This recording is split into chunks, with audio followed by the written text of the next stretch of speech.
بسم اللہ الرحمن الرحیم باب فی حق الجار والوصیۃ بہ، یہ باب پڑوسیوں کے حقوق اور اس کے بارے میں جو تاکید آئی ہے اس کے بارے میں۔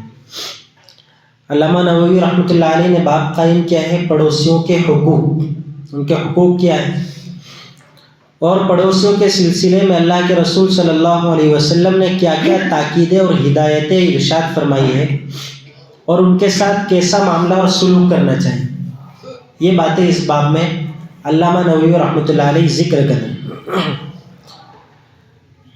دیکھو، اللہ تبارک و تعالیٰ نے انسان کی فطرت میں ایک ایسا مادہ رکھا ہے کہ اس کو اکیلا پن پسند نہیں ہوتا، بلکہ انسان کی فطرت میں کیا ہے کہ وہ مل کر سب کے ساتھ رہے، اکیلا پن اس کے اندر نہیں ہے۔ کیوں؟ انسان جو ہے وہ ان سے بنا ہے۔ انسان کس سے بنا ہے؟ ان سے، اور انس کے معنی ہے محبت، اور محبت کب ملے گی؟ اکیلے اکیلے نہیں، بلکہ وہ سب کے ساتھ مل جل کر رہے گا تب اس کو انسیت ملے گی۔ اسی لیے جو جانور وغیرہ ہوتے ہیں نا، ان کی عادت ہوتی ہے اکیلے رہنا، انسان کی عادت اکیلے رہنے کی ہرگز نہیں ہوتی۔ دیکھیے، اسی لیے اللہ کے رسول صلی اللہ علیہ وسلم نے بھی اکیلے رہنے کے مقابلے میں جو مل جل کر سب کے ساتھ رہتا ہے ان کو فضیلت، ان کے بارے میں فضیلت ارشاد فرمائی کہ انسان اگر مل جل کر رہے گا تو اس کو دوسروں سے ہونے والی تکلیفیں پہنچے گی، اس کو جو تکلیفیں پہنچے گی اس کو برداشت کرنا پڑے گا، جو مصیبتیں پہنچے گی اس کو برداشت کرنا پڑے گا، اور اس کے مقابلے میں جو اکیلے رہتا ہے اس کو نہ ان کی تکلیفیں برداشت کرنا پڑے گی لوگوں کی، اور نہ مصیبتیں برداشت کرنی پڑے گی، بلکہ وہ اکیلا رہے گا۔ تو اللہ کے رسول صلی اللہ علیہ وسلم نے ترجیح کس کو دی ہے؟ جو سب کے ساتھ مل جل کر رہتا ہے اور ان کی تکلیفیں برداشت کرتا ہے، ان کی مصیبتیں، ان کی طرف سے پہنچنے والی مصیبتوں اور تکلیفوں کو برداشت کرتا ہے، اس کے بارے میں اللہ کے رسول صلی اللہ علیہ وسلم نے فضیلت ارشاد فرمائی۔ اسی لیے اسلام میں رہبانیت کو پسند نہیں کیا۔ رہبانیت کس کو کہتے ہیں؟ ہمارے زمانے میں کہیں گے جیسے سنیاس لے لینا۔ سنیاسی آدمی ہوتا ہے، جنگل میں چلے جاتا ہے، اکیلا رہتا ہے، اس کا کام کیا ہوتا ہے؟ بس وہ جانے، اس کا خدا جانے۔ تو اسلام سے پہلے لوگ رہبانیت اختیار کرتے تھے، عیسائی لوگ، لیکن اللہ کے رسول صلی اللہ علیہ وسلم نے اور اسلام نے رہبانیت کو ہرگز پسند نہیں کیا، بلکہ لوگوں کے ساتھ مل جل کر رہنے کو اسلام نے پسند کیا۔ دیکھیے، تو انسان کی فطرت میں اللہ تبارک و تعالیٰ نے کیا مادہ رکھا ہے کہ وہ لوگوں کے ساتھ مل جل کر رہے، گھر میں رہ رہا ہے، ماں باپ کے ساتھ، بیوی بچوں کے ساتھ، بھائی بہنوں کے ساتھ، آس پاس پڑوس ہیں تو پڑوسیوں کے ساتھ، دکان پر جا رہا ہے تو گاہکوں کے ساتھ، بازار جا رہا ہے تو پیشہ وروں کے ساتھ، سفر کر رہا ہے تو سفر کے ساتھیوں کے ساتھ، غرض اس کو سب کے ساتھ مل جل کر رہنا پڑتا ہے۔ اب ایک بات یہ ہے کہ انسان نے، آج ہم لوگوں نے کیا سمجھ لیا ہے کہ صرف عبادت کر لو، نماز پڑھ لو، روزہ رکھ لو، زکوٰۃ دے دو، حج کر لو، دین مکمل ہو گیا۔ دین صرف عبادات کا نام نہیں ہے، دین صرف عبادات کا نام نہیں ہے کہ صرف نماز پڑھ لیا اور دیندار ہو گیا، نہیں، بلکہ دین کے اندر معاشرت بھی داخل ہے۔ اور آج ہم لوگوں کا حال یہ ہے کہ ہم نے معاشرت کو دین سے بالکل نکال کر پھینک دیا ہے۔ اسلام کے کتنے شعبے ہیں؟ اسلام کے 5 شعبے ہیں۔ نمبر ایک اعتقادیات، کہ ہمارا عقیدہ کیسا ہے، ہم اللہ کو مان رہے ہیں، اللہ کے رسول کو مان رہے ہیں، کیسے مان رہے ہیں، کس طرح مان رہے ہیں، ہمارا عقیدہ درست ہو۔ اسلام کے 5 شعبے، ایک اعتقادیات، دوسرا عبادات، کہ ہمارا اللہ کے ساتھ تعلق کیسا ہے، ہم اللہ کے احکام پر عمل کر رہے ہیں، اللہ تبارک و تعالیٰ نے نماز پڑھنے کا حکم دیا، نماز پڑھ رہے ہیں، زکوٰۃ دینے کا حکم ہے، زکوٰۃ دے رہے ہیں، روزہ رکھنے کا حکم دیا، روزہ رکھ رہے ہیں، حج کرنے کا حکم دیا، حج کر رہے ہیں، دوسرے بہت سے احکام اللہ تبارک و تعالیٰ نے نازل فرمائے ہیں کہ ہم ان پر عمل کر رہے ہیں، اللہ کے ساتھ اللہ کو راضی کرنے والے کام کر رہے ہیں، اگر کر رہے ہیں تو یہ عبادت ہماری مکمل، سمجھ میں آ رہی بات؟ تو ایک ہے اعتقادیات، ایک ہے عبادات، اور نمبر 3 معاشرت، اخلاق اور معاملات، یہ کل 5 شعبے ہیں۔ ان 5 شعبوں میں سے ہم نے صرف عبادات کو ترجیح دے دی، نماز پڑھ رہے ہم دیندار، نماز پڑھ رہے ہم دیندار، اے نمازی چلا۔ ہمارا لوگوں کے ساتھ معاملہ کیا ہے؟ ہم لوگوں کے ساتھ بیٹھتے ہیں، اٹھتے ہیں، ان کے ساتھ ملتے ہیں، تو کیا ان کے حقوق ادا کرتے ہیں؟ دیکھیے، انسان اگر دنیا میں رہتے ہوئے بندوں کے ساتھ اس کے جو معاملات پیش آ رہے ہیں، جو اس کے ساتھ سلوک کر رہا ہے بندوں کے ساتھ، اگر اس میں کمی رہ گئی تو اللہ تبارک و تعالیٰ اس وقت تک معاف نہیں فرمائیں گے جب تک کہ بندہ معاف نہ کر دے۔ اور اگر عبادات میں کمی رہ گئی تو اللہ تبارک و تعالیٰ اپنی طرف سے اگر رحمت جوش میں آ گئی تو معاف فرما دیں گے۔ لیکن بندوں کے ساتھ جو معاملات ہوتے ہیں، اگر ان میں ہم نے کوتاہی کی تو پہلے ہمیں بندوں سے معافی مانگنی پڑے گی، اس کے بعد اللہ تبارک و تعالیٰ ہمیں معاف کریں گے۔ تو سب سے اہم چیز تو ہمیں کیا سمجھ میں آ رہی؟ معاشرت۔ اور آج ہم لوگ معاشرت میں کیسے ہیں؟ ایک دم ڈھیلے ہیں۔ سب سے کمزور ہماری معاشرت ہے کہ ہمارا لوگوں کے ساتھ میل جول صحیح نہیں ہو پاتا۔ اسی میل جول میں سے امام نووی رحمۃ اللہ علیہ نے یہاں پر پڑوسیوں کے حقوق یہ باب قائم کیا ہے کہ ہم کو پڑوسیوں کے ساتھ بھی ہمارا واسطہ پڑتا ہے، نہیں پڑتا ہے؟ بازو میں رہتا ہے تو ان کے ساتھ بھی ہمارا واسطہ پڑتا ہے، تو ہم پڑوسیوں کے ساتھ کیسا سلوک کر رہے ہیں؟ گالی دے رہے ہیں، مار پیٹ کر رہے ہیں، ان کو تکلیفیں پہنچا رہے ہیں، کیا کر رہے ہیں کہ ان کو راحت، سکون، چین، آرام پہنچا رہے ہیں۔ اگر ہم اپنے پڑوسیوں کے حقوق کو ضائع کریں گے تو ہماری معاشرت کمزور، معاشرت میں کمی ہے، کیونکہ پڑوسیوں کے ساتھ حسن سلوک کرنا، ان کے ساتھ اچھا برتاؤ کرنا، ان کے ساتھ ان کو راحت اور چین، سکون پہنچانا، یہ بھی معاشرت میں داخل ہے۔ کیوں؟ لوگوں کے ساتھ میل جول ہے، میل جول میں پڑوسی بھی داخل ہے۔ تو پڑوسیوں کے حقوق امام نووی رحمۃ اللہ علیہ یہاں پر بیان فرما رہے ہیں۔ دیکھیے، امام نووی رحمۃ اللہ علیہ نے سب سے پہلے آیت کریمہ پیش کی۔ کیا آیت ہے؟ قال اللہ تبارک و تعالی وَاعْبُدُوا اللَّهَ وَلَا تُشْرِكُوا بِهِ شَيْئًا۔ سب سے پہلا حکم امام نووی رحمۃ اللہ تبارک و تعالی نے کیا فرمایا؟ اللہ کی عبادت کرو، اس کے ساتھ کسی چیز کو شریک مت کرو۔ اللہ کو ایک مانو، اس کے ساتھ کسی کو شریک نہ مانو۔ یہاں پر پڑوسیوں کے حقوق بیان کر رہے ہیں تو اللہ تبارک و تعالیٰ کو ڈائریکٹ پہلے پڑوسیوں کے حقوق لے جانا چاہیے، ہے کہ نہیں؟ والجار الجنب والصاحب بالجنب، ہے نا؟ کیوں ڈائریکٹ پڑوسیوں کے لیے پہلے بولے کہ اللہ تبارک و تعالیٰ کی عبادت کرو، اس کے ساتھ شریک مت کرو؟ کیوں؟ وجہ اس کی یہ ہے کہ اللہ تبارک و تعالیٰ نے انسان کو پیدا کیا، سب سے بڑا محسن ہمارا کوئی ہے تو کون ہے؟ رب کریم، رب ذوالجلال ہمارا سب سے بڑا محسن ہے۔ اللہ تبارک و تعالیٰ نے اس دنیا میں ہمیں بھیجا، اسی کی عبادت ہم کر رہے ہیں۔ اگر ہم نے اللہ تبارک و تعالیٰ کی عبادت نہیں کی، جو سب سے بڑا ہمارا محسن ہے، اگر اللہ تبارک و تعالیٰ کے ساتھ ہم نے دوسروں کو شریک کر دیا، جو سب سے بڑا ہمارا محسن ہے رب کریم، اس کے ساتھ ہم ایسا برتاؤ کر رہے ہیں تو دوسروں کی تو کیا بات؟ جو ہمارا سب سے بڑا محسن ہے، ہم اس کے حقوق ادا نہیں کر پا رہے ہیں تو دوسرے کے حقوق کیسے ادا کر پائیں گے؟ اس کے لیے سب سے پہلے کیا ارشاد فرمایا؟ وَاعْبُدُوا اللَّهَ وَلَا تُشْرِكُوا بِهِ شَيْئًا، اللہ کی عبادت کرو، اس کے ساتھ کسی چیز کو شریک مت کرو۔ آگے اللہ تبارک و تعالیٰ فرما رہے وَبِالْوَالِدَيْنِ إِحْسَانًا، والدین کے ساتھ حسن سلوک۔ والدین کے ساتھ کیسا؟ حسن سلوک۔ اللہ تبارک و تعالیٰ کے بعد دنیا میں ہمارا سب سے بڑا محسن کون ہے؟ والدین۔ اللہ کے رسول ہیں ان کے بعد اللہ اور اللہ کے رسول کے بعد ہمارے سب سے بڑے محسن ہمارے والدین، تو ہمیں ان کے ساتھ بھی حسن سلوک کرنے کا حکم دیا۔ اس آیت کریمہ میں بہت سارے حقوق بیان کیے ہیں اللہ تبارک و تعالیٰ نے، جو لوگوں کے ساتھ ہمارے پیش آتے ہیں۔ پتہ کیا چلتا ہے؟ معاشرت اللہ تبارک و تعالیٰ نے اس آیت کریمہ میں بیان کی ہے۔ سمجھ میں آ رہی بات؟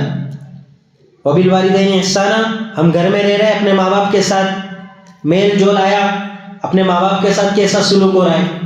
اچھا برتاؤ ہو رہا ہے یا ان کو گالی دے رہے ہیں، ان کو مار رہے ہیں، ان کے سامنے اکڑ کر کھڑے رہ رہے ہیں؟ سمجھ میں آ رہی بات؟ تو والدین کے ساتھ حسن سلوک۔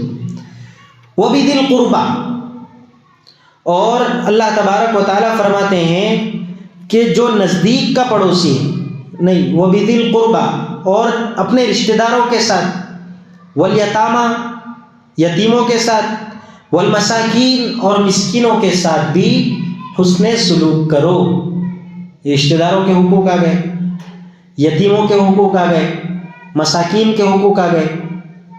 کیا پتہ چل رہا ہے؟ ہمارا لوگوں کے ساتھ جو میل جول ہوتا ہے اس میں ہمیں کس طرح زندگی گزارنا ہے، اللہ تبارک و تعالیٰ اس آیت کریمہ میں بیان فرما رہا ہے۔ آگے کیا فرماتے ہیں؟ وَالْجَارِ ذِي الْقُرْبَى وَالْجَارِ الْجُنُوبِ، وَالْجَارِ ذِي الْقُرْبَى وَالْجَارِ الْجُنُوبِ، جو قریب کا پڑوسی اور دور کا پڑوسی ان کے ساتھ بھی حسن سلوک کرو۔ اس جزء کی وجہ سے امام نووی رحمۃ اللہ علیہ نے اس آیت کریمہ کو یہاں پر بیان فرمایا کہ اپنے قریب کے پڑوسی کے ساتھ اور دور کے پڑوسیوں کے ساتھ، دونوں کے ساتھ کیسا سلوک کرو؟ حسن سلوک کرو۔ اب اس آیت کریمہ کی تفسیر میں صحابہ کرام رضی اللہ عنہم کے دو قول ہیں۔ ایک قول تو یہ ہے کہ جو ہمارے مکان سے لگتے لگتے جو پڑوسی رہتے ہیں ان کے بھی حقوق ادا کرو، اور جو دور رہتے ہیں، جو دور کے پڑوسی ان کے ساتھ بھی حسن سلوک کرو۔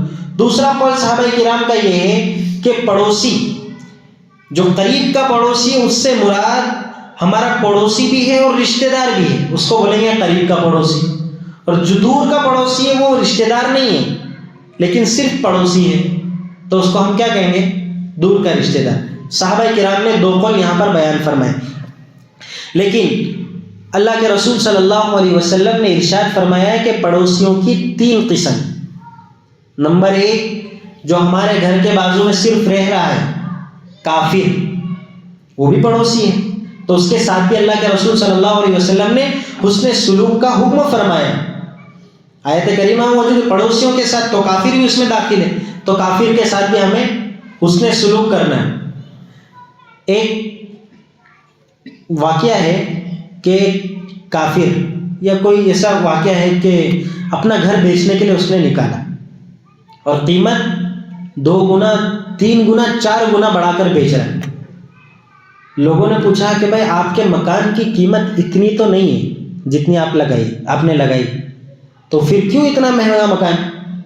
بولے مکان کی قیمت میں نہیں لگا رہا ہوں، بلکہ جو میرا پڑوسی ہے وہ اتنا بہترین ہے، اتنا اچھا پڑوسی ہے کہ اس کی طرف سے مجھے کبھی تکلیف نہیں پہنچی، اس اچھے پڑوسی کی میں قیمت لگا رہا ہوں۔ کہ تم دوسری جگہ مکان لینے جاؤ گے، تمہیں پتہ ہے کہ نہیں ہے کہ تم کو وہاں پر اچھا پڑوسی ملے نہ ملے، تکلیف پہنچانے والا ملے، مصیبتیں پہنچانے والا ملے۔ یہاں پر تو میں گارنٹی کے ساتھ آپ کو دے رہا ہوں کہ یہاں پر یہ اچھا پڑوسی، آپ کو کبھی اس کی طرف سے تکلیف نہیں پہنچے گی۔ تو میرا مکان جو ہے اس کی قیمت نہیں ہے، میرے پڑوسی کی قیمت ہے۔ تو ہم اگر حسن سلوک کریں گے تو لوگ ہماری بھی قیمت لگانے لگ جائیں گے، اس لیے ہمیں کیا کرنا ہے؟ پڑوسیوں کے ساتھ اچھا سلوک کرنا ہے۔ اللہ کے رسول صلی اللہ علیہ وسلم فرماتے ہیں دوسرا پڑوسی وہ ہے جو مسلمان ہے، تو اس کے ساتھ کتنے حقوق ہو گئے؟ 2۔ ایک تو پڑوسی ہونے کا، اور ایک دوسرا حق مسلمان ہونے کا، کہ مسلمان ہونے کی وجہ سے ہمیں اس کے ساتھ بھائی بن کر رہنا ہے، تو 2 حقوق اس کے ساتھ ہو گئے۔ تیسرا پڑوسی وہ ہے جو ہمارا رشتہ دار ہے اور مسلمان ہے، تو اس کے ساتھ ایک تو پڑوسی ہونے کا حق، ایک مسلمان ہونے کا حق، اور تیسرا حق رشتہ دار ہونے کا۔ تو یہ 3 قسم کے پڑوسی اللہ کے رسول صلی اللہ علیہ وسلم نے بیان فرمائے ہیں۔ تو ہمارا اگر رشتہ دار پڑوسی ہے تو ہمیں اس کے ساتھ تو اور زیادہ حسن سلوک کرنے کی ضرورت۔ دیکھیں آگے اللہ تبارک و تعالیٰ فرماتے ہیں وَالصَّاحِبِ بِالْجَنبِ وَابْنِ السَّبِيلِ، اور کچھ دیر کا جو ساتھی ہو تمہارا اس کے ساتھ بھی حسن سلوک کرو. مثلا سفر کر رہے ہیں تو سفر میں ٹرین میں ہمارے ساتھ کوئی بیٹھ گیا تو کتنی دیر کا ساتھی ہمارا؟ گھنٹے 2 گھنٹے 3 گھنٹے کا. دکان پر گئے, ہماری دکان پر کوئی کسٹمر آیا تو کتنے گھنٹے کا ساتھی ہے؟ 5 منٹ 10 منٹ کا. اگر ہم رستے پر چل رہے ہیں اور کوئی مل گیا تو کتنے منٹ کا اور کتنے گھنٹوں کا ساتھی ہے؟ 2 منٹ کا 1 منٹ کا. تو ان کے ساتھ بھی حسن سلوک کا حکم فرمایا ہے کہ ان کے ساتھ منہ چڑھا کر ملنا, اگنور کر کے ملنا, ان کو سیدھا جواب نہ دینا, ایسا نہیں. بلکہ اگر ٹرین میں جا رہے ہیں, بس میں سفر کر رہے ہیں تو ان کے ساتھ بھی اچھا سلوک کرو. ہاں آپ کیسے ہو؟ ٹھیک ہو؟ چلو جگہ ان کو نہیں مل رہی تو ہم تھوڑا سا سرک جائیں, ان کو جگہ دے دیں. یہ ہمارا حسن سلوک. آج جو کافر لوگ ہیں وہ اسلام سے دور کیوں بھاگ رہے ہیں؟ کیونکہ ہماری معاشرت کمزور پڑی ہوئی. اگر ہم اپنے معاشرت میں پکے ہو گئے تو لوگ ہمارے معاشرت کو, ہمارے دین کو دیکھ کر اسلام میں داخل ہوتے چلے جائیں. چین میں جو اسلام پھیلا ہے وہ تاجروں کے ذریعے سے پھیلا ہے کہ تاجر لوگ تجارت کرنے وہاں گئے تو وہاں ان کے ساتھ کس طرح بہترین انداز میں پیش آئے. تو ان کے اس پیش آنے کی وجہ سے, ان کے اچھے سلوک کی وجہ سے وہاں چین کے لوگ مسلمان ہوتے چلے.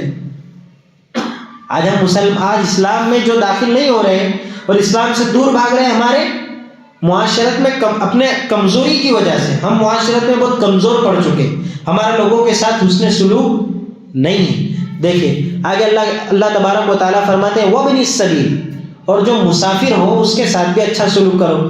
ہمارے گاؤں میں کوئی اجنبی آ گیا, سفیر وغیرہ آتے ہیں آج کل, ہم ان کی کتنی عزت کرتے ہیں ہمارا دل خود جانتا ہے. کبھی کبھی تو کیا ہوتا ہے, اس کو نکال دیتے ہیں. ہمارے پاس آیا, ہمارے گھر پر آیا تو کیا کرتے ہیں؟ چل ہمارا نکل, ہمارا ٹائم نہیں مارا پائے, فوراً اس کو نکال دیتے, دھتکار دیتے ہیں. حالانکہ یتیموں اور مسکینوں کے بارے میں بھی یہ حکم ہے کہ ان کو دھتکارو مت. اور ہم کس کو دھتکار رہے ہیں؟ سفیروں کو, جو اپنے لیے آتا ہے نہیں, اللہ کے لیے آتا ہے, اللہ کے گھر کو بنانے کے لیے آتا ہے, مدرسوں کے لیے آتا ہے. ہمارا اس کے ساتھ سلوک اچھا ہونا چاہیے. تو وہ جو سفیر ہے وہ بنی سبیل میں داخل ہوں گے انشاءاللہ. دیکھیے آگے فرماتے ہیں وما ملکت ایمانکم, اور تمہارے غلام باندیاں اور جو تمہارے ماتحت کام کرتے ہیں ان کے ساتھ بھی کیسے سلوک کرو؟ اچھا سلوک کرو. پہلے زمانے میں غلام باندیاں ہوتی تھی, کہیں جنگ پر گئے تو وہاں پر جیت کر لے کر آ گئے تو اپنے غلام بن جاتے تھے, اپنے گھر میں کام کاج کرتے تھے. تو جب کام کاج بھی کراتے تھے تو ان کے بارے میں کیا حکم تھا کہ اچھا سلوک کرو. دوسرا جو ان کے ملکیت میں کوئی چیز ہوتی تھی تو وہ یہ مویشی جانور وغیرہ ہوتے تھے تو ان کے ساتھ بھی کیسا سلوک کرنے کا حکم ہے؟ اچھا سلوک کرنے کا حکم.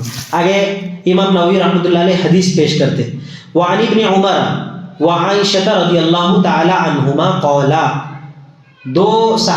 ایک صحابہ سے اور ایک صحابی سے, دو سے یہ حدیث مروی, ایک ابن عمر رضی اللہ عنہما اور ایک امی جان حضرت عائشہ رضی اللہ تعالیٰ عنہ سے مروی ہے.